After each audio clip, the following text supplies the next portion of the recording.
नमस्कार दोस्तों। पगडंडी पे आप सभी का स्वागत है।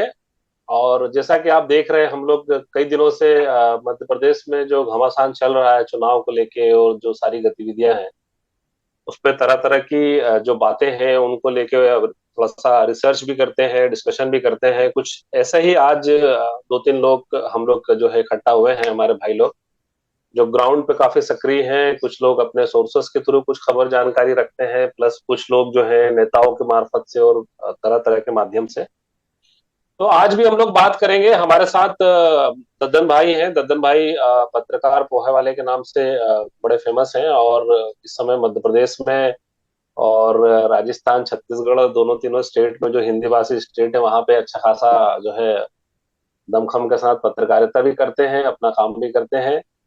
और नीचे आप देखेंगे फुरकान है। फुरकान अभी मध्य प्रदेश में कई जिलों में हाल ही में इन्होंने जो है विजिट किया है, और नरेंद्र मोदी की रैली हो, चाहे राहुल गांधी की हो, चाहे प्रियंका गांधी की रैली हो, इनको कवर किया है। तो फुरकान से भी जानेंगे कि कैसा मतलब हर जिले में क्या माहौल है, किस तरीके का चल रहा है। और नीचे आप देख रहे होंगे परीक्षित यादव हैं। परीक्षित जो है सांध्य दैनिक प्रभात किरण में वरिष्ठ पत्रकार हैं। पिछले कई सालों से फ्रंट पेज सहित कई सारी जिम्मेदारियां निभाते हैं, और अभी खासतौर पे मालवा अंचल की कई सारी सीटों पे जो है इनके सोर्सेस काफी तगड़े हैं। तो इनसे भी जानेंगे कि क्या माहौल है। और खासतौर पे हम बात करेंगे जो टिकट वितरण जो हुआ है, और टिकट को लेके जो बाद में घमासान दोनों पार्टियों में चला है, बीजेपी कांग्रेस दोनों में ही। तो क्या टिकट गलत तरीके से बांटे गए हैं, या जैसे कि कई लोग आप आरोप भी लगा रहे हैं कि इसमें मतलब खरीद फरोख्त भी हुई है टिकटों की, क्या वो सब हुआ है? या जिन लोगों को टिकट दिए गए थे उनके टिकट काटे गए हैं, तो वो क्यों काटे गए हैं? इन तमाम मुद्दों पे बात करेंगे। तो सबसे पहले हम परीक्षित से शुरू करते हैं, क्योंकि परीक्षित से अभी बात भी हो रही थी, तो कुछ चीजें जो है उनके पास में लेटेस्ट अपडेट भी है। तो परीक्षित बताएं, क्या टिकटों को लेके जो घमासान चला हुआ है अभी दोनों पार्टी में, क्या है स्थिति? खासतौर पे आपके मालवा क्षेत्र की क्या स्थिति है? नमस्कार। सबसे पहले तो मैं ये कहना चाहूंगा कि टिकटों के बाद थोड़ा बहुत विरोध और जो नाखुशी वाली स्थिति वो आमतौर पे होती है। जब भी किसी को टिकट दिया जाता है तो जो दूसरे लोग होते हैं जो एक्सपेक्ट कर रहे होते हैं उनको लगता है कि यार मुझे मिलना चाहिए था, तो थोड़ा तो मैं इसको नेचुरल मानता हूँ। लेकिन इस बार हालात थोड़े ज्यादा भारी लगते हैं, थोड़े कठिन लगते हैं, स्पेशली बीजेपी के लिए। उनको उनकी जो स्थिति है थोड़ी सी हिली हुई है। उनको ऐसा लग रहा है कि इस बार सत्ता जा सकती है, और उनके कई नेता हैं जिनको लगता है कि हमको इस बार अगर मौका नहीं मिला तो आगे का कुछ भी ठिकाना नहीं है। तो दो चीजें मुश्किल बनी। एक तो जो पैराशूट कैंडिडेट कांग्रेस की तरफ से आए थे वो उन लोगों के लिए परेशानी बने, और फिर इस बार बीजेपी के जो फैसले हैं वो भोपाल से ना होकर दिल्ली से हुए हैं। तो दिल्ली से जब फैसले हुए हैं तो जमीन पे जो चीजें थी वो कहीं छूट गई हैं। भाई जैसे अगर सांसदों को मैदान में उतार दिया है, केंद्रीय मंत्रियों को मैदान में उतार दिया है, जो स्थानीय लोग सालों से काम कर रहे थे, जिनको लग रहा था कि अब हमें मौका मिलेगा या हम यहाँ स्थिति बेहतर समझते हैं, तो वो लोग जो बैकफुट पे चले गए, पीछे चले गए हैं। वो लोग अब गुस्सा उनका खुल के सामने आ रहा है। जहाँ कैलाश जी जैसे या नरोत्तम मिश्रा हो या नरेंद्र सिंह तोमर हो या प्रहलाद सिंह पटेल, इस तरह के जहाँ नेता है जिनका बड़ा नाम है, बड़ा जिनका ऑरा है, वहां तो चाह के भी विरोध की आवाज सामने नहीं आ पा रही। लेकिन दूसरी कई सीटें हैं जहां लोग खुल के सामने आ गए हैं। तो यही बात है कि सालों से जो काम कर रहे थे, सालों से जो जिनको लग रहा था कि भाई हमें मौका मिलना चाहिए, उनको अचानक पीछे धका दिया गया और ऊपर से कैंडिडेट उतार दिए गए। तो फैसले भोपाल से ना होकर जो दिल्ली से हुए हैं, ये बड़ी वजह है मुझे लगता है बीजेपी में विरोध की। और जहां तक कांग्रेस का सवाल है, तो कांग्रेस में आई डोंट थिंक कि इतना ज्यादा विरोध चीजों को लेके है। और कुछ जगह है डेफिनेटली जहां टिकट भी बदले हैं अभी कमलनाथ ने या बाकी जो भी उनके हाईकमान के नेता है। तो आई थिंक वो सेटल हो जाएगा। There is not a big between Congress, but as far as the BJP is concern, बहुत विरोध है, और ये विरोध कहीं ना कहीं चुनावी नतीजों पर असर डालेगा। अच्छा, एक चीज परीक्षित इसमें यह भी है कि क्या लग रहा है आपको कि ये डैमेज करेंगे जो बागी हैं, ये दोनों ही दल के मतलब चुनाव को प्रभावित करेंगे, विधानसभा को प्रभावित करेंगे?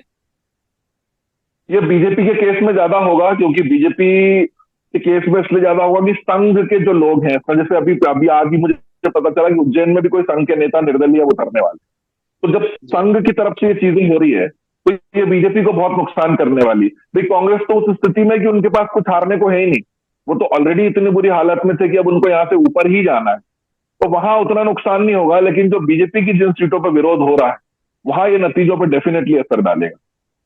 जी बिल्कुल। तो ददन भाई, आपके क्या सोर्सेस है? आप तो काफी मतलब जो संघ के आपके मित्र वगैरह हैं, जो मध्य प्रदेश में बार बार सुनने को मिल रहा है कि इस बार संघ जो है पूरी ताकत से मैदान में नहीं है, क्या ये बात सही है? क्या कहते हैं आप? देखिए, जो क्योंकि संघ हमेशा ग्राउंड पर काम करता है, ठीक है।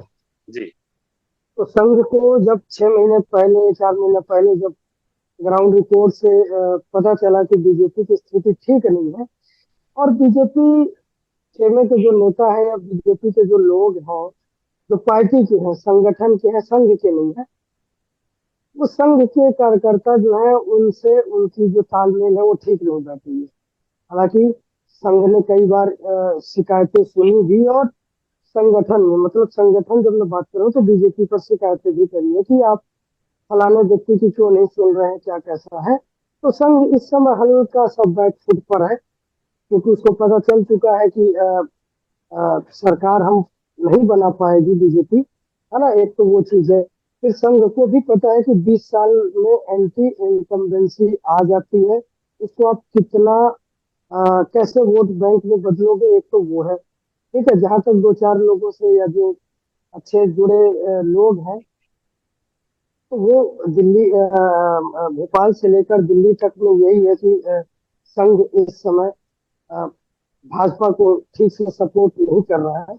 वजह बिल्कुल साफ है, नेताओं की उद्दंडता जो पावर में है, उनकी उद्दंडता बहुत तेजी से बढ़ी है। प्लस कुछ कुछ बयानबाजी ये भी संघ के रास नहीं आ रही है। और तीसरी बात है कि धर्म को लेकर ही बहुत सारी जो चीजें हैं कि सनातन धर्म, हिंदू धर्म, और ये जो जय श्री राम वाला, उसको उसको लेकर भी ठीक नहीं है कि भैया हाँ ठीक, एक स्तर तक आप जाइए और एक स्तर तक आपका जय श्री राम और हिंदुस्तान जिंदाबाद या हिंदू हिंदू की संस्कृति ठीक है।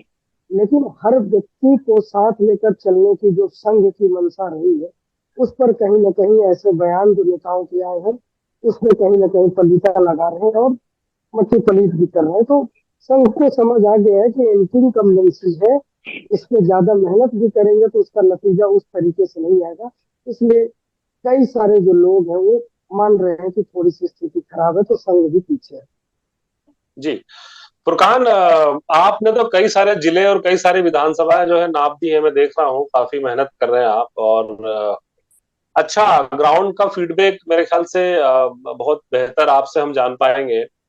क्या है मतलब जनता जो जो जिनसे आप मुलाकात कर रहे हैं, बातचीत हो रही है आपसे, वो क्या किस तरीके का मतलब परिस्थितियां बन बिगड़ रही हैं या आपस डाउन हो रहा है, क्या हो रहा है? और आफ्टर टिकट जो डिस्ट्रीब्यूशन हुआ है, जो वितरण हुआ, उसके बाद आपकी बात हुई हो कुछ लोगों से, तो थोड़ा बता पाए कैसा है इन सब चीजों को लेके जनता का मूड? जितना भी मैं ग्राउंड पे घूमा हूँ और अभी रिसेंटली मैं धार में था, बदनावर भी होके आया। और अभी हम संघ की बात कर रहे थे तो बदनावर जहाँ पर राजवर्धन सिंह दत्ती गांव विधायक हैं, वहां पे कुछ संघ के लोग भी मुझे मिले। कुछ को रिकॉर्ड पे ले पाया, कुछ को नहीं ले पाया, लेकिन उसी में से एक बंदा था जो जिनके अंडर में कुछ 28 गांव थे। और जी। वो बताते हैं कि हमने ये माहौल जो भाजपा के लिए अब जो बिगड़ता हुआ दिख रहा है, वो उपचुनाव तक बहुत बेहतर था। उपचुनाव में वही जो आदमी है वो मुझे बता रहे थे कि हमने काफी मेहनत करी, एक एक गांव में गए, एक एक बंदे, एक एक घर को नॉक करा, उनके लोगों को बाहर निकाल कर वोट डलवाए। उन्होंने खूब काम किया और यहाँ तक कि अपनी जेब से पैसा लगाया। और वही राजवर्धन सिंह दत्ती गांव, अब उनका फोन नहीं उठाता। वो लगातार फोन लगाते रहते हैं और ये कोई फोन नहीं उठाता है। अब जितने भी संघ के उधर के लोग हैं, वो खुल के तो सामने नहीं बोलते, लेकिन इंटरनली जो बैठकें हो रही हैं या उसी में वो बता रहे थे कि जो सर्वे भी निकले हैं उनके, और जो आपस में हम लोगों की मीटिंग हो रही है, उसमें ये निकल कर आया है कि वो वहां से नहीं जीत पाएंगे। और जितने भी संघ के लोग हैं वो उनके खिलाफ हैं। अ, और यहाँ तक कि धार जिले में ज्यादातर लोग जो हैं आदिवासी आते हैं, और पूरा जो आदिवासी बेल्ट है और आदिवासी जो लोग हैं, वो उनसे नाराज नजर आते हैं। और एक तरीके से जो ग्राउंड पे दूसरी जगहों पे भी देखने को मिला है मुझे, वो ये है कि एक नाराजगी जरूर है। और ये नाराजगी ये कुछ 18 साल से डेवलप नहीं हो रही है। ये नाराजगी 2018 से डेवलप हुई है, जब से एक अलग चेहरा भाजपा ने लिया है। एक अलग तरीके की भाजपा 2018 के बाद मध्य प्रदेश में दिखने लगी है। तो ग्राउंड पे जो लोग मिले हैं और जो मैंने उनसे जानने की कोशिश की है, वो नाराज हैं, जिसका असर चुनाव और वोटिंग में जरूर दिखाई दे सकता जी। अच्छा परीक्षित, एक चीज ये भी है, थोड़ा भी जरा बात करेंगे कि भारतीय जनता पार्टी की दूसरी और तीसरी जो लिस्ट आई है, तो दूसरी और तीसरी लिस्ट के बीच का जो समय था, उस समय में और उसके बाद जब तीसरी लिस्ट आ गई है, उसके बाद हमें देखने में आ रहा है कि भारतीय जनता पार्टी की तरफ से थोड़ा सा माहौल ठंडा है।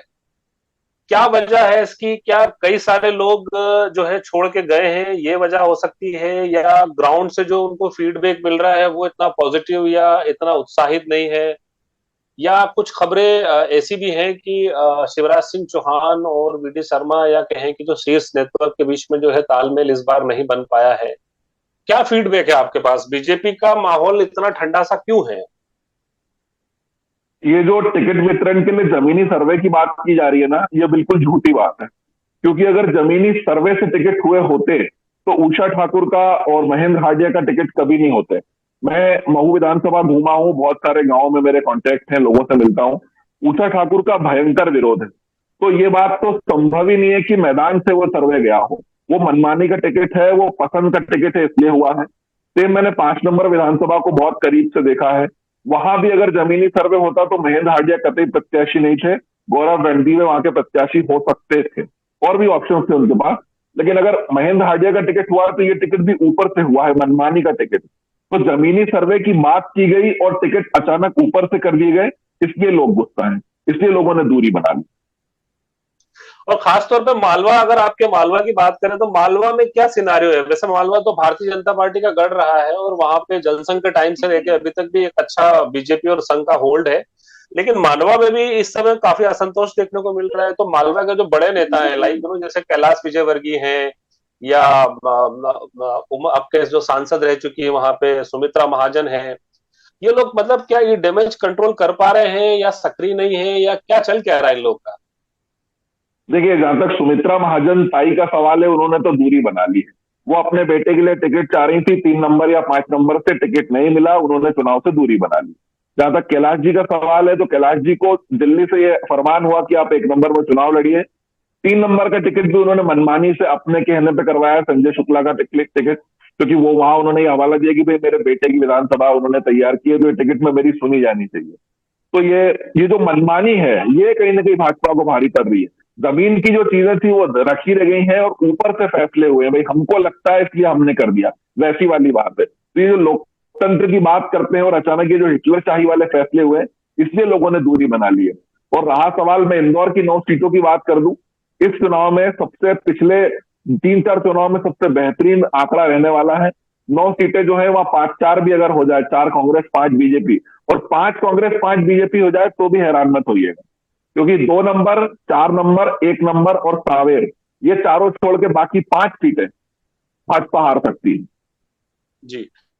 तरुण भाई, सिंधिया जी का क्या सीन बनता नजर आ रहा है? गुना चंबल संभाग जो है, ये जो काफी कांग्रेस काफी अच्छी खासी सीटें जीत कर आई थी, और इस बार जो स्थिति बनती दिख रही है, जयवर्धन सिंह को जो है काफी समय से गुना में ही, मतलब एक हिसाब से कहने की छोड़ दिया गया है कांग्रेस पार्टी की तरफ से, और वो बहुत सक्रिय रहे कि वहां उन्होंने काफी लोगों को बीजेपी से कांग्रेस में ज्वाइन भी कराया है। क्या लग रहा है, सिंधिया जी पे तलवार लटकी हुई है? क्या कहते हैं आप? नहीं, सिंधिया सिंधिया की जो बखत थी ना, वो तो वैसे ही सिंधिया ने खुद अपनी खत्म कर ली। सिंधिया जिस कायदे और ओहदे के साथ बीजेपी में आए थे कि उन्हें इतना मान सम्मान मिलेगा और उनकी सुनी जाएगी, बीजेपी वालों ने उनकी आधी कर दी। उनके आधे लोगों को टिकट बीजेपी वालों ने दिया नहीं है ना। पहले 28 लेके आए, 28 समर्थक लेके आए, अभी की 12 के 14 सीटें सब उनको मिली है। तो आप उसी से अंदाजा लगा लीजिए कि सिंधिया का कद बीजेपी में कितना बड़ा है और कितना घटा है। मैं कहता हूँ अगर सिंधिया कांग्रेस में होते तो कम से कम नहीं तो 50 से ज्यादा सीटें अपने जी जी समर्थकों को दिलवा लेते। उसका एक चौथाई भी अभी भाजपा में रहते हुए, जबकि भाजपा की झोली में उन्होंने साम दाम दंड भेद लगा के भाजपा की झोली में मध्य प्रदेश को 2018 में बीजेपी को दे दिया था। और अब उनके हाथ में कुछ भी नहीं है, खाली हाथ शून्य है। और सिंधिया की क्या कैसा है, एंटी इनकम्बेंसी यहाँ भी सिंधिया के पीछे पड़ी हुई है। नाम पहले होते थे, अब नहीं है। उनके समर्थकों को जब टिकट नहीं मिला तो अभी कल की तस्वीर आप देख लीजिए, सोशल मीडिया पर वायरल हो रही है।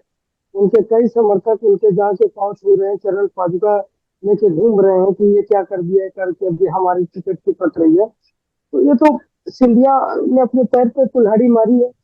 जैसा बीजेपी ने और दूसरे राज्यों में किया है, चाहे वो हेमंता बिश्व शर्मा हो या फिर और विप्लव देव हो या फिर इधर कई महाराष्ट्र में हो, अपने विरोधी खेमे से आए हुए लोगों को पार्टी में ले आना और उसके बाद उनको सीएम और डिप्टी सीएम बना देना, सिंधिया के लिए और भाजपा के लिए मध्य प्रदेश में इतना आसान है नहीं।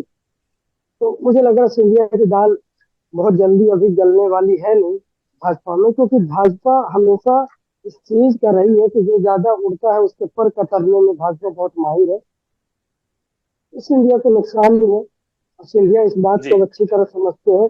लेकिन सिंधिया की हालत अब दूध मतलब दूध से जले और छाछ भी फूक कर पिए वाला मामला है। तो सिंधिया अब छाछ भी फूक कर नहीं पी पाएंगे, क्योंकि अब उनके पास न तो दूध है और ना ही छाछ है।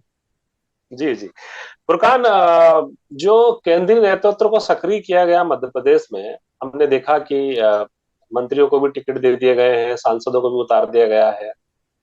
आप ग्राउंड पे थे तो क्या लगा? बड़े नेता, बड़े से मेरा तात्पर्य केंद्रीय नेताओं का असर है, जैसे कि नरेंद्र मोदी है, अमित शाह है, या तोमर साहब हुए, कैलाश विजयवर्गीय हुए, इनका पूरे प्रदेश में कुछ असर है, कुछ देखने को मिलता है इनका?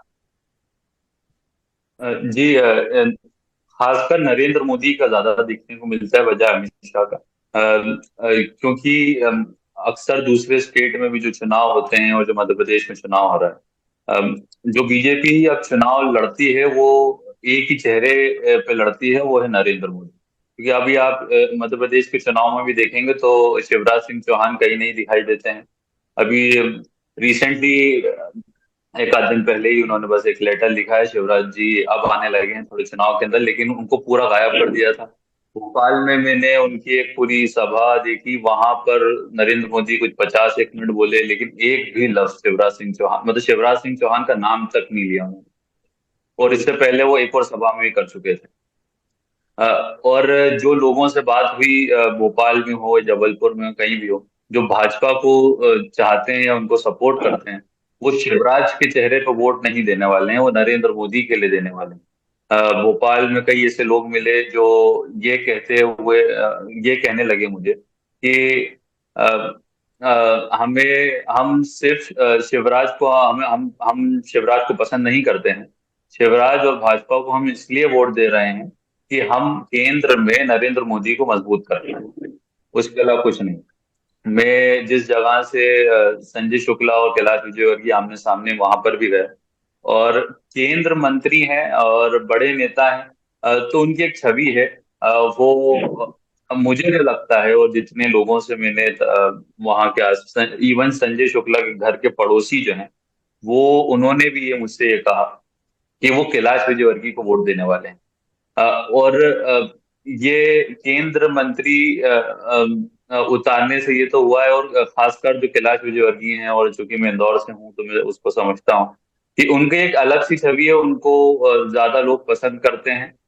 किस लिए पसंद करते हैं ये नहीं मालूम, लेकिन हाँ उनको पसंद करते हैं। और उनके नाम पर जरूर संजय शुक्ला के लिए बहुत टफ कंपटीशन हो जाएगा।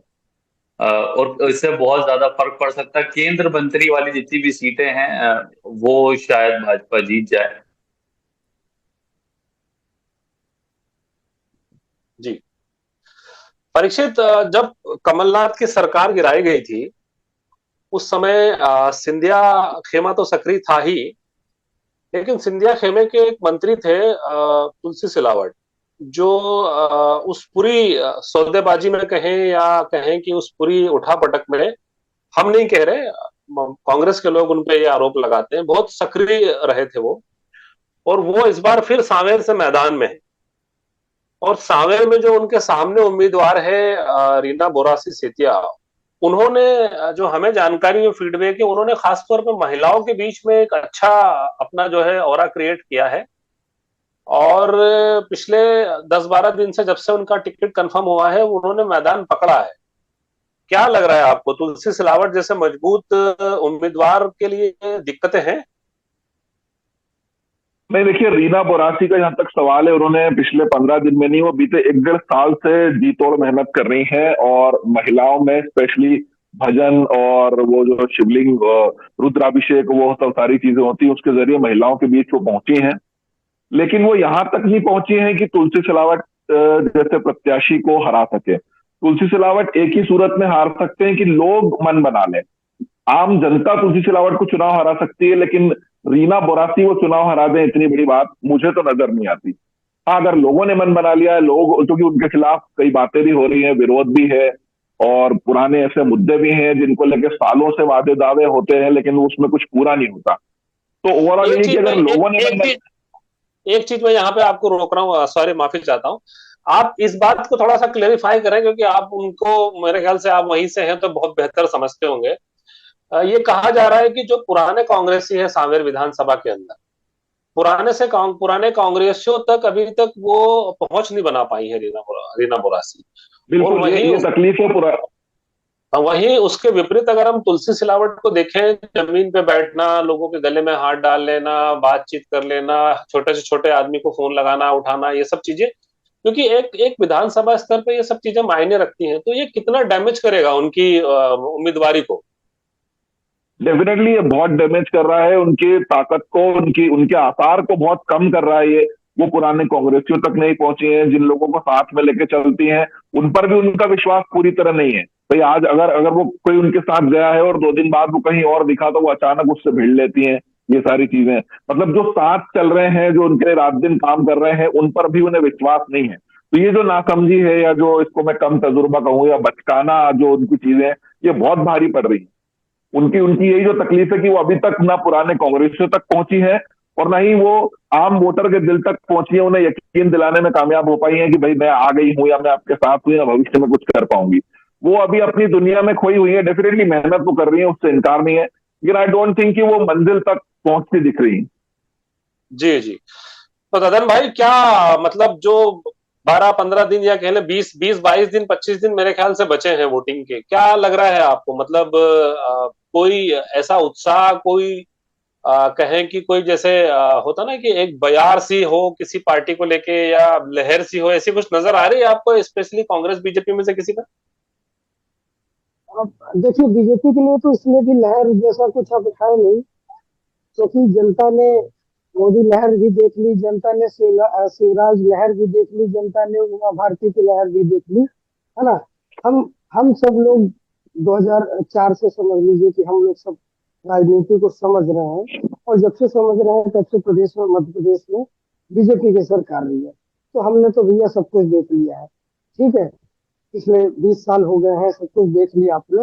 अब लहर जैसी कुछ बात है कि नहीं है, कांग्रेस के पक्ष में कह सकते हैं कि माहौल हो सकता है इस बार ठीक ठाक बन जाए। बन तो पिछले साल भी गया था, इस बार शायद बन जाए। और बन इसलिए भी जाएगा कि हो सकता है कि जनता के बीच में जो पिछले साल वाला वो था कि भैया हमने तो मैंडेट कांग्रेस को दिया था, इस बार फिर से कांग्रेस को और ज्यादा सीटों पर मैंडेट दे दे, तो हो सकता है कांग्रेस इस बार जीत जाए। लेकिन ये पूरा का पूरा तय करेगी यहाँ की जनता, वहां के वोटर्स, वो कितना निकल के आ पाते हैं, क्या कैसा निकल के आ पाते हैं, ये तो है। प्लस मोदी मैजिक कितना काम कर पा रहा है, ये सबको साफ पता चल रहा है।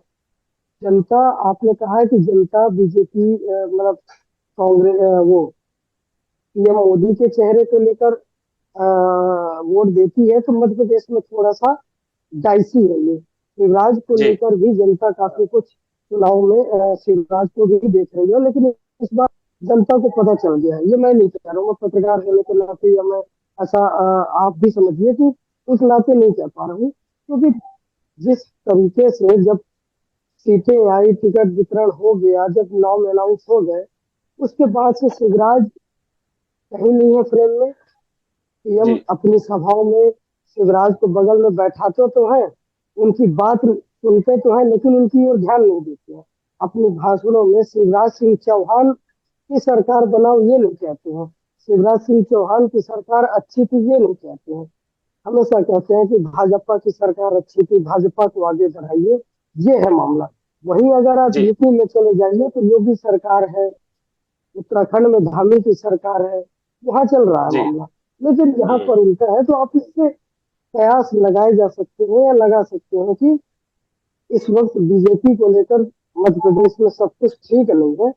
कांग्रेस के पक्ष में अच्छी हवा चल सकती है, लेकिन कांग्रेस को अपनी पकड़ मजबूत बनाए रखनी होगी। उन जलूल बयानों से बचना होगा, क्योंकि भाजपा का हमेशा से ये रहा है कि उल्टा सुल्टा बयान देंगे, फिर उसमें से कटाक्ष में या प्रतिपक्ष में कांग्रेस कुछ बयानबाजी जी। करेगी, और फिर भाजपा को सनातन हिंदू और सब क्या क्या सब चीजें मिल जाएंगी मुद्दा मिल खाने के जाएगा लिए। फिर उनको। हाँ। वो कहीं ना मुद्दा मिल जाएगा और डाइवर्ट होना शुरू हो जाएगा। और हमारी जी। तो एमपी की जनता भोली जनता है, तो हम्म। कुछ भी हो सकता है। जी बिल्कुल सही कहा। तो फुरकान, अभी हम देख रहे हैं कि मेन स्ट्रीम मीडिया के थोड़े से सुर बदले हैं। मतलब सुर से मेरा तात्पर्य ये है कि वो कांग्रेस को स्पेस देने लगा है। और पहली दफा मैंने कल प्राइम टाइम पे, कुछ मैं चैनलों का नाम तो नहीं लूंगा, लेकिन उन चैनलों पे मैंने प्राइम टाइम पे वहां की बेरोजगारी की समस्या पे बात करते हुए देखा है कल। अरे दादा, वो तो दिखाना पड़ेगा ना, वो तो दिखाना पड़ेगा। भाई आपके तीन बड़े चैनलों के सर्वे ने कह दिया कि मध्य प्रदेश में कांग्रेस की सरकार आ रही है। अभी मेरा जो पिछला चैनल है जहां मैं काम करके आया हूँ, वहां पर तो एकदम ऐसा है कि बीजेपी की ठोक बजा के बजाई जा रही है कि हाँ। हवा तो शायद कांग्रेस के पक्ष में है, तो बीजेपी सब क्या ही मतलब है, क्योंकि आचार संहिता लग गई है, कुछ फंडिंग अब होनी नहीं है। ठीक है, सरकार के खाते से अब पैसा मीडिया घराने को जाना नहीं है। जो भी होगा वो दूसरे दरवाजे से कह लीजिए वो जाएगा, वो बैलेंस शीट में दिखता नहीं है, तो बैलेंस तो शीट ये जब दिखेगा नहीं। मैं बस यही यही चीज, जैसे फुरकान क्या है, फुरकान भाई अभी वहां पे बहुत सक्रिय भी है। और चूंकि ऑब्वियसली वो अपना इंडिपेंडेंट जर्नलिज्म कर रहे हैं, तो उनके साथ तो कई सारी समस्याएं हैं। तो जब वो अब ये बिल्कुल सही देख है, रहे हैं देखिए। वहां, वो ये वहां पे देख रहे हैं कि लोगों के सुर बदल रहे हैं, तो फुरकान से हम खास तौर पे जानना चाहेंगे, फुरकान क्या लग रहा है? मतलब मीडिया थोड़ा सा हो रहा है, थोड़ा चेंज हो रहा है, स्पेशली मीडिया क्या, मेरे को ब्यूरोक्रेसी भी अब थोड़ी बदल रही है वहां पे। मीडिया का जो मुझे लगता है वो ये है कि अब बड़ा हंसते हुए बता रहे हो क्या मैं बात? नहीं, तो जितना थोड़ा बहुत जो धुंधला धुंधला था 2014 का मेरे पास जो देखने को मिलता है, तो बहुत पहले से जो मीडिया है वो प्रधानमंत्री का नाम लेने लगी थी, उनको दिखाने लगी थी। एक लहर मीडिया ने बनाई थी। अब चूंकि मध्य प्रदेश के जो सर्वे आए हैं, या राजस्थान के भी देख लें, या छत्तीसगढ़ उधर, तो भाजपा हिलती हुई दिख रही है, भाजपा कमजोर दिखाई दे रही है। तो एक अब जो मीडिया जो अब हालांकि मीडिया इतना देखने को नहीं देखता नहीं मैं प्राइम न्यूज वगैरह, लेकिन जितना भी थोड़ा बहुत देखने को मिला है उसमें अब ये देखने का है कि थोड़ा बैलेंस करने लगे हैं। अब वो एक बीच वाले रास्ते पे चलने लगे हैं। वो इधर भी ज्यादा नहीं झुकते हैं और इधर भी ज्यादा नहीं झुकते। अब थोड़ी एक लेवल की बात करते हैं। क्योंकि मीडिया को भी लगने लगा है कि अब किसी भी तरफ करवट ली जा सकती है। और क्योंकि राहुल गांधी ने जब मीडिया को बिल्कुल बायकॉट कर दिया, उसके बाद जी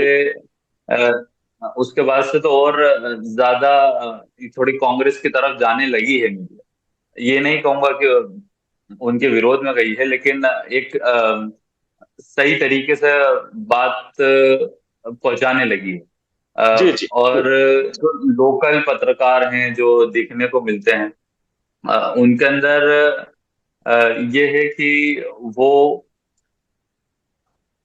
इनके अंदर कभी ये नफरत आई नहीं। वो सिर्फ एक मेन स्ट्रीम मीडिया में ही रही। और आप लोकल जी अखबार देखें या लोकल चैनल्स देखें, ये हमेशा से अच्छा ही जर्नलिज्म दिखाते रहे हैं और अच्छा ही करते रहे हैं। इनको जी इनके सामने कभी वो डर जैसा माहौल नहीं आया, जिस डर की बात अक्सर रवीश कुमार करते रहते हैं। जी जी जी, ठीक है। तो परीक्षित, फटाफट अब हम वाइंड अप करते हैं। क्या मोटा मोटा क्या है फीडबैक, मतलब बीजेपी या कांग्रेस? सीधी सीधी बात करते हैं परीक्षित से, जल्दी जवाब दीजिएगा quickly. Congress. Congress definitely has upper hand. इस बार कांग्रेस की सत्ता में वापसी हो रही है। और कई बीजेपी के दिग्गज भी हारेंगे, मैं आपको बता दूं। और मेरा तो ये मानना है कि बिल्कुल डेफिनेटली कांग्रेस वापस आ रही है, और इस बार इतने बड़े मार्जिन से आएगी कि वो लास्ट टाइम जो खरीद फरोख्त वाली स्थिति बनी थी, उससे भी कुछ नहीं कर पाएगी भाजपा। चलिए ददन भाई, क्या कहता है आपका गणित? कांग्रेस आएगी, एंटी इनकम्बेंसी है तो कांग्रेस के चांसेस ज्यादा है। लेकिन थोड़ा सा संशय इसलिए भी है 70-30 वाला कि बीजेपी जिस तरीके से मैनेज करती है ना, वो चाहे एडमिनिस्ट्रेशन हो या चाहे वो जनता हो, तो कहीं ना कहीं बीजेपी इस चीज का मन बना के रखी हो कि कैसे मैनेज करना है। अगर मार्जिन जिन सीटों पे 1500, 2000, 2500 का मार्जिन होगा, वो सीट कांग्रेस अगर जीतती है तो उस पर रिकाउंटिंग होगी और उसको बीजेपी जीतेगी। तो चलिए हालांकि चलिए। मोटा मोटा ये है कि कांग्रेस के पक्ष में माहौल थोड़ा सा दिख रहा है। बाकी और हम लोग अभी चर्चा नहीं, आगे तो पता चलते जी, रहेगा कि क्या क्या है। फुरकान, फुरकान से जानते हैं। फुरकान, आप क्या, आपका आकलन क्या बता रहा है? मुझे भी लगता है कि कांग्रेस जीत जाएगी, और क्योंकि नाराजगी है लोगों में, और लोग अब बहुत वक्त भी हो गया है, अक्सर इतना लंबा, ज्यादा, बहुत ज्यादा वक्त हो गया है शिवराज जी को, तो शायद अब कांग्रेस पर आ जाए। तो चलिए बढ़िया, बहुत इंटरेस्टिंग एक डिस्कशन हुआ आप लोगों के साथ में। बहुत बहुत धन्यवाद आप चारों का, तीनों का। और आगे भी हम इस तरीके से जुड़ते रहेंगे, बातचीत करते रहेंगे, और हमारे दर्शकों को और हमसे जुड़े हुए लोगों को अहम जानकारियां देते रहेंगे। फिर से मैं कहूंगा बहुत बहुत धन्यवाद। Thank you so much.